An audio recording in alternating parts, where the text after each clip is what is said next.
Okay, so what I want to talk about now is my diet. Some people have asked me a few questions, have noticed what I'm eating, for example from the full day of eating videos, and I just want to kind of address them and yeah, just talk a bit about what my diet is like, because I have changed it since I started this marathon training and I'm feeling some real benefits from it as well. Start with number one. What kind of diet am I following? And the answer to that would actually be flexitarian. I'm not being particularly restrictive. I'm eating foods that are fueling my running, but I am following a predominantly plant-based diet. The reason really behind this is I've done a lot of research into what kind of foods I should be eating, what other runners do as well, and there's a growing kind of phenomenon in not just running but also with athletes that a lot of them are going vegan and plant-based. For instance, a lot of the runners already are. A few runners that I actually follow, like Harry Runs and Ben Parks, Sage Running as well, follow plant-based diets, so kind of seeing what they're doing and seeing the times that they're achieving. And then it works for them. And that's kind of one reason, seeing it as inspiration, but also in football as well. So you actually look at the diets of some of the top professionals. I just saw an interview the other day with Chris Smalling, for instance. Forest Green, as a football club, they encourage their players to follow vegan diets. I think even Lionel Messi follows a predominantly plant-based diet during the actual football season. Yeah, that's kind of the first real reason for that. Being because the research has seen that it's a growing trend. I wanted to see if it works for me. And the second reason for that is actually I've tried it out in trial and error, and I've always noticed that my digestion, when I eat animal products or dairy and just meat in general, especially white meat, high in protein, it sits on my stomach and it feels quite uncomfortable to digest. So I thought, why not maybe try and cut that out and see what it's like without it. And especially with running as well, because running a certain amount of hours a day, you've got to time your meals around that running as well, so that your stomach feels good while you're running, because that's one of the worst things that can happen running, especially long distances, if you have digestive problems and you have to stop and you have to, run to the toilet straight after you've done a run. And that's what I was finding following a predominantly meat and dairy based diet. And since I've kind of transitioned over to wholesome foods and predominantly plant-based, that's pretty much been completely eliminated, and it's working very, very well for me. So yeah, that would have to be reason number two in terms of digestion. And in terms of maybe reason number three is because a wholesome kind of plant-based diet encourages a lot of carbohydrate consumption. So with running, about 50% of my macronutrient intake, which I'll get into in a minute, is carbohydrates. So when you think about a wholesome vegan or vegetarian diet, a lot of the foods are carbs. Bread, rice, pastas, fruits and vegetables, pulses, etc. makes up a large majority of it. So it's easy in that sense to follow, because it helps me to meet my carbohydrate intake needs. So that would be reason number three. For instance, I eat a lot of fruit and vegetables, like 7 to 10 portions a day, because you need your micronutrients, and that obviously helps to build up the carbs throughout the day as well. And that would be reason number three. And then just to kind of caveat that, as I say, because I am flexitarian, I do still eat a little bit of animal-based products. So for instance, I'll have eggs because they're a good source of fats and protein, and I find that they're not a nuisance on my digestive system. Also, I might, if I'm at work and I'm having a coffee, I might plot a tiny bit of skim milk in there. Also, say for instance, if I'm eating out, I'm not going to kick up a fuss because there's some animal product or something, or I'm going out for a nice meal for a friend's birthday or something like that. I'm not going to say no, I'm not having that pulled pork or something. Maybe when I get closer to the actual marathon itself, I'll probably be a little bit stricter, because every training session counts, but for the time being, it doesn't really affect me. So yeah, reasons for being flexitarian. I follow a wholesome plant-based diet because it's kind of a trend in the athletics and running scene at the moment. Number 2 would be because animal products cause a little bit of a nuisance on my digestive system, which is not good, you know, especially when you're out running and running so often. And number 3 would have to be because it's really good for increasing carb intake, because a lot of plant-based foods are carb dense. And then just to caveat that, I'm not completely eliminating dairy and meat products. Topic number 2 would be people who are familiar to weightlifting and bodybuilding, getting their physique in shape, and maybe my fitness pal as well. Macronutrient split.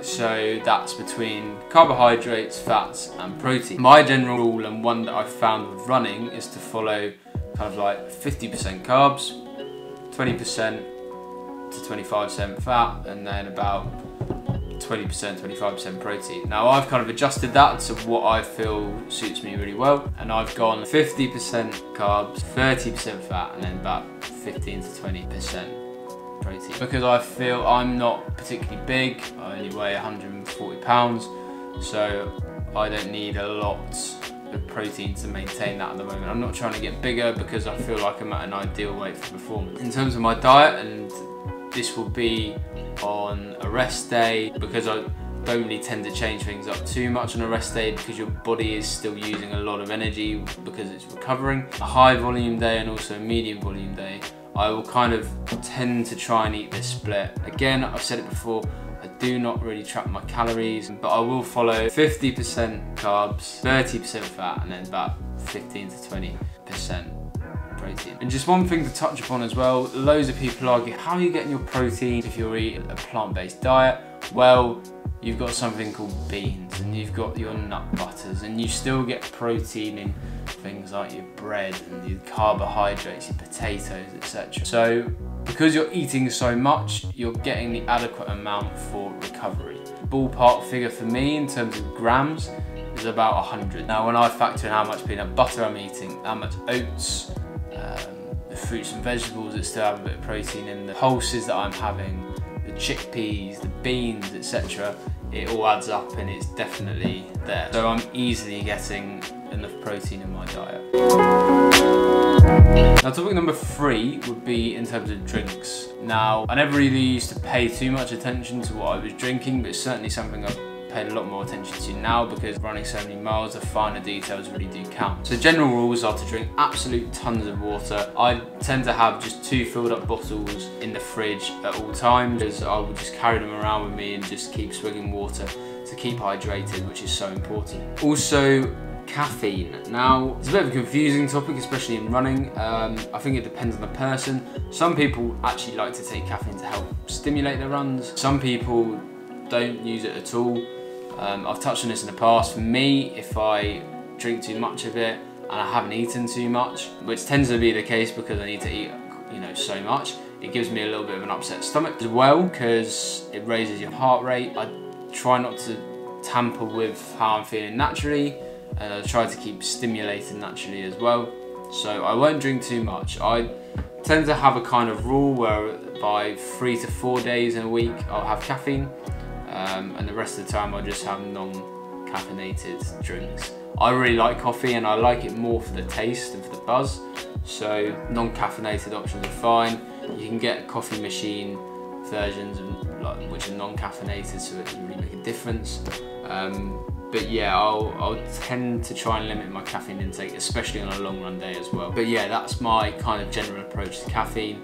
Don't drink too much of it. And then next, alcohol. Now some people who want to start training might not like the sound of this, but alcohol does have an adverse effect on your body and athletic performance. There's research to help support that. I found last year when I did a Leeds half marathon that it did not help me at all, that I was still going out during my training, and it really made me feel crap, to be quite honest. And because alcohol is a diuretic, it dehydrates you. That's not good if you're recovering, especially if you're doing 50, 60, 70 miles in a week.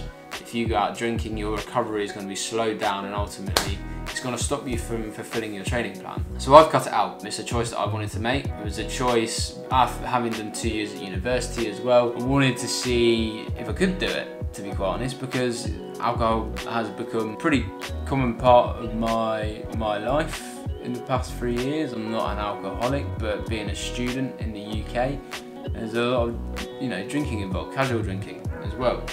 Now working for a year, there's less opportunities for that, so why not try and limit it? And especially if I want to achieve a good role in this marathon, why not cut it out? So I think in the past 3 months I've had like 2 or 3 drinks, like a couple of glasses of wine and a beer, and those were on like special occasions. So by all means, like, I'm not cutting it out completely, although I'm trying to, but if I'm having a beer, it's not going to make a massive difference. But in general, I've tried to cut out alcohol, and that's just because I want to perform as best as I can. So yeah, no alcohol. And then finally as well, I try to cut out fizzy drinks, so sodas. I used to drink a lot of Diet Coke actually, or diet drink. I don't drink the full fat stuff, but even the diet ones, aspartame, etc. It's not good for you, and it's just empty liquids that are going into. I don't even know how they're processed, to be quite honest, but there's loads of studies that say they're not good. So especially for running as well,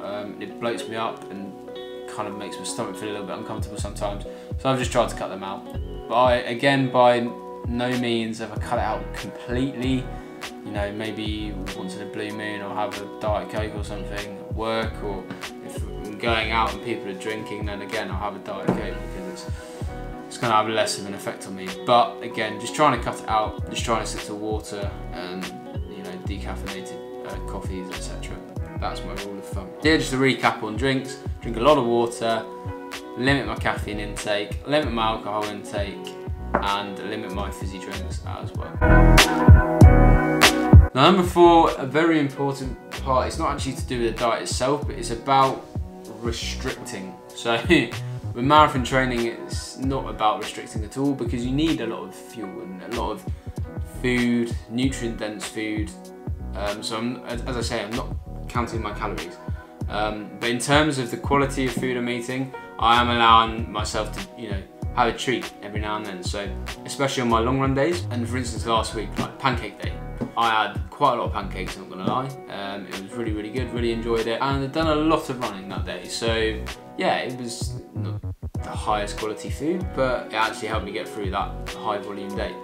Again, I will actually sit and have like a tub of non-dairy ice cream maybe after a long run on a Saturday. Alright, because it's non-dairy, it's if you like staying in line with my plant-based diet kind of guidelines, but the quality of the food's not that great, so it has a lot of sugar in it. But it's a treat, and to help you reward yourself. Also, I might have a pizza, for instance, every now and then.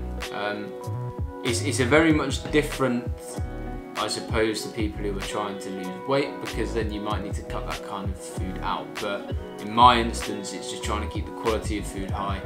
But to keep myself sane, I will be able to treat myself as well. And part of that really is just accepting that you're not going to be 100% clean as well.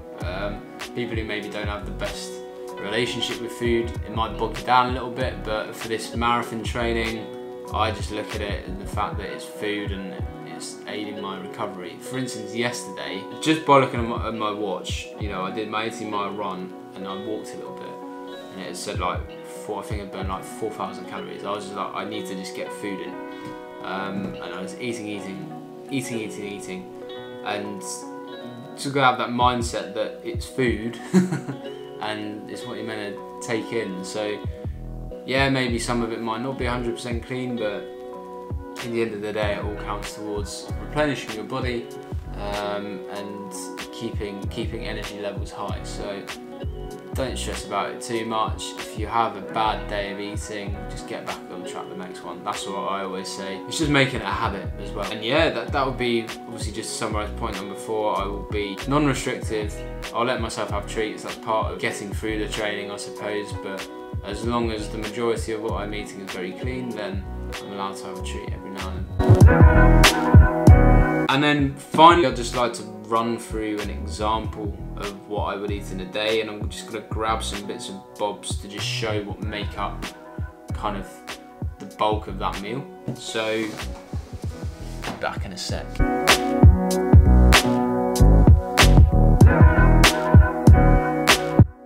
So we will start with breakfast, and I tend to actually eat the same thing, maybe put a slight variation on it, but oats, if I have a variation, it'll probably be Weetabix, but it's the same kind of thing. Carbs, protein, a little bit of fat. Awesome for fueling the day, or if you had an early morning fasted run. Peanut butter, as you can see, I get through a ton if you watch my other videos, and these kilogram boxes are really, really good. But again, fats, protein, and high in calories, so it helps the fuel. And I might have that maybe with banana, it depends on how much I need to eat that day. But I always, and this is staple, I absolutely love frozen fruit. So mango and blueberries are my go-to, and I'll have them pretty much every day with my breakfast or as a snack.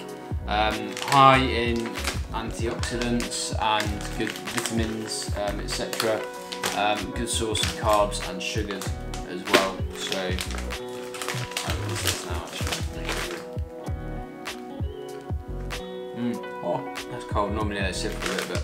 It's cheaper as well if you get it frozen. And I really like the texture actually of frozen fruit as well. So that would be a standard breakfast for me. So we'll move on, and next probably snack.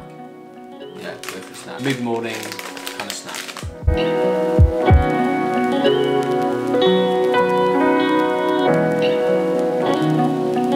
Okay, so snack. If I'm not having it for breakfast, I'll probably have a banana or have an apple, and then coffee.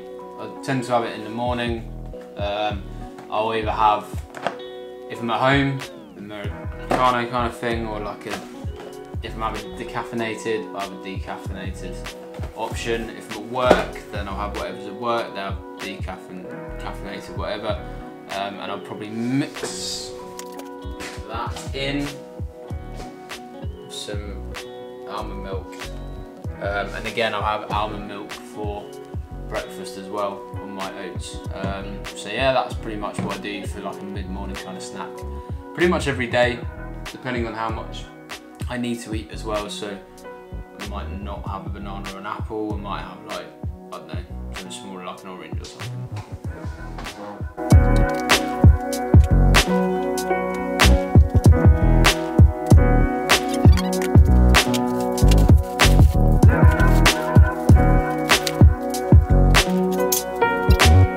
Okay, so this is just general kind of foods that I tend to eat most of the time for lunch. I'm going to go through two kinds of meals, and those are the ones that I'll have at home and the ones that I'll have at work because they're easier to prep.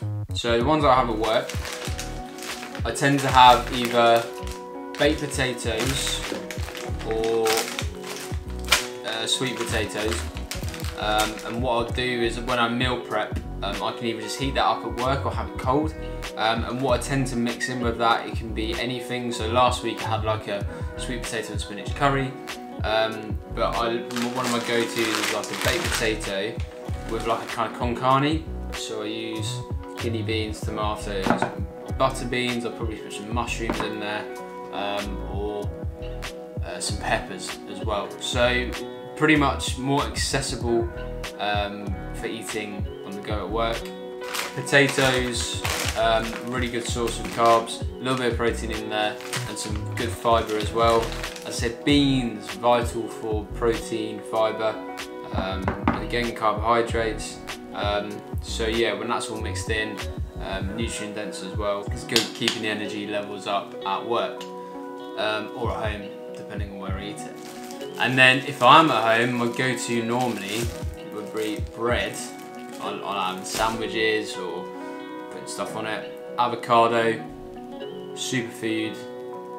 As I said, a little bit of a white yolk, so I love avocados. So I'll probably have like half of one of these, smash it up. But I like to have, as I said, because I'm flexible, eggs.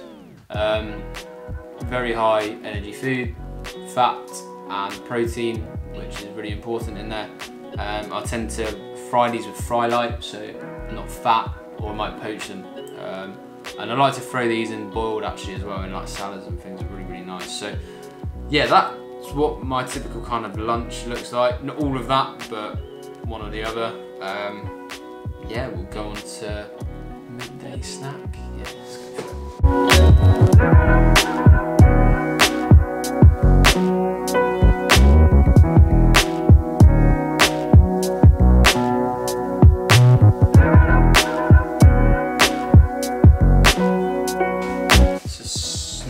snacks.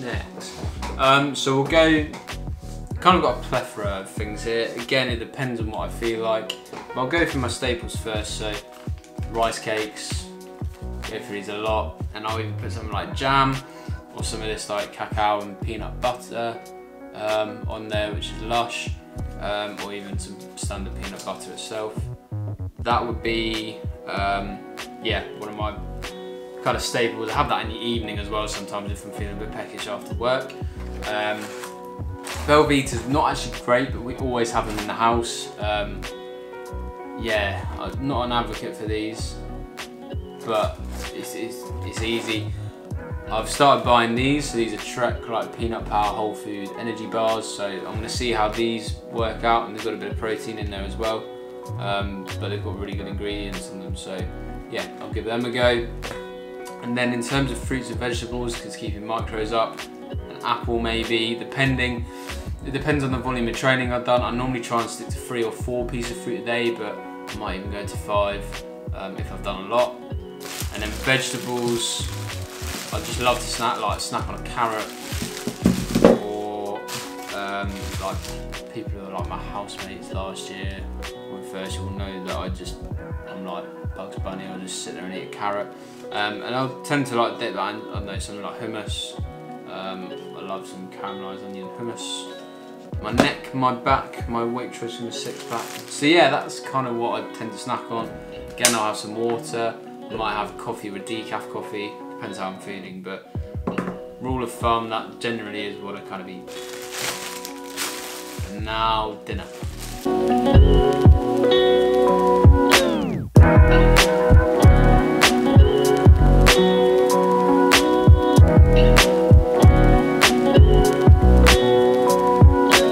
Oh my goodness.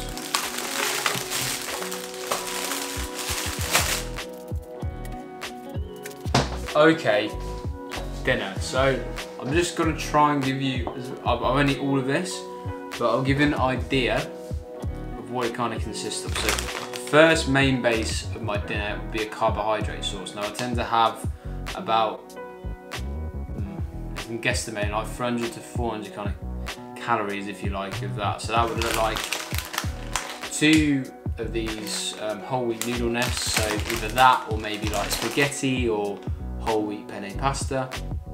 I'll have about 75 to 100 grams of like dried rice, and these are just kind of the measurements that I stick to, so I know that I'm eating the same. Curried chickpeas, unbelievable in a little pack, high in fibre but also high in protein as well, and they taste so good. You just bang it in the microwave for like a minute, unreal. I love these actually. And then again, I might have potatoes or like a baked potato as well. Just depends, but I have a lot of these actually noodles, so I think they're really great. So then the bulk of these meals tends to be, I literally have about 4 or 5, maybe even 6 servings of vegetables in this. So I have something like spinach or broccoli or asparagus to get some greens in there. Baby plum tomatoes or tomatoes, maybe even chopped tomatoes. Love peppers, so I'll probably have a whole pepper or half a pepper. And then I really actually love mushrooms at the moment as well. I used to hate mushrooms, really weird, but I like them now. And onions as well. Normally red, prefer red, and I think there's something about them, apparently they're a bit healthier for you. And also sometimes if I'm in a bit of a rush, I will just have some Heinz baked beans. They're not great on like salt, but with runners you need to actually take in quite a bit of sodium because you're losing quite a lot in your sweat. So yeah, sometimes I even have baked beans, and it is actually one of your 5 a day, and beans are good for protein as well.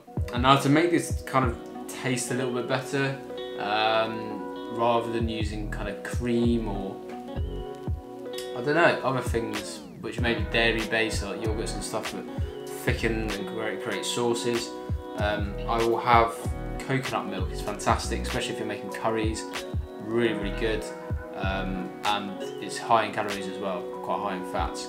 It's really nice. I love making, for instance, a little curry out of like that, some onions, mushrooms, spinach and some like and some like Thai green curry sauce.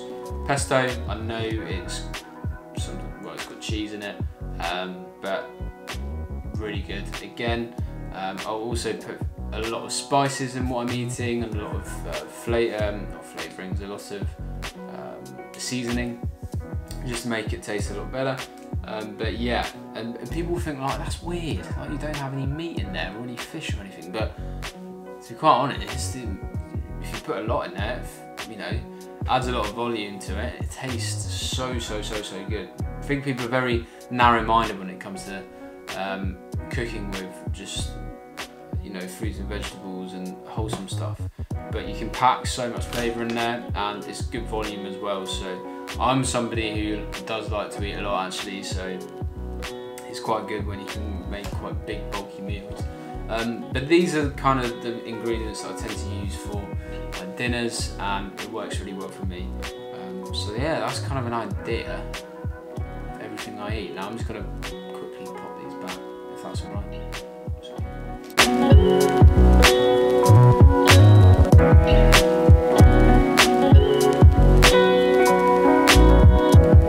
So that is pretty much everything about my diet. Hopefully that gives you a good idea of justifying why I'm eating in this way. Just to kind of recap over those points then, what diet am I following?